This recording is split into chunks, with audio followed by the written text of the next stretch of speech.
pambot. Of course, I live in Leyte, the plain sa dagat. So dapat magtaniil jud kadaghan kaayong bato. Of course, nagpuyo ko sa Leyte ug dagko kay balod diri ang dagat.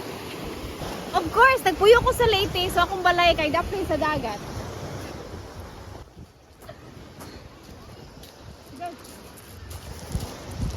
Blurred. course. Blurred.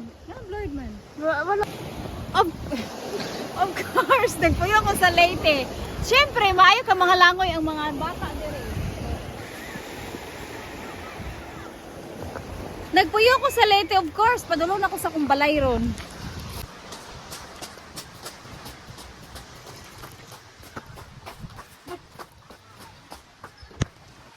Naabot na ko sa kumbalay sa Leyte. Kung maano ang mga sanina. Of course, naabot na ko sa kumbalay, pero wala miyawi. Of course, kung nagpuyo ka sa daplin sa baybayon, nindot kay mong paminaw kay bisan wala kay yawi, pero naglingkod ka daplin sa dagat.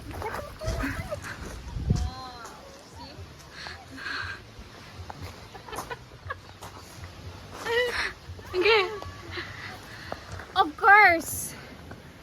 Of course, kung nagpuyo ka sa daplin sa baybayon, nakainindot kayo nga lamisa. Unique.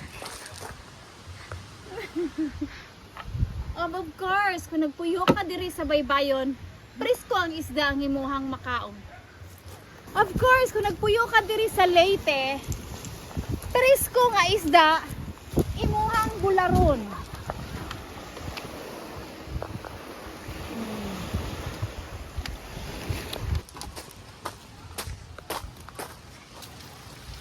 Of course, kung nakasalite, kusog kayo ang tubig ug tag singtura ang gripo dire sa Leyte.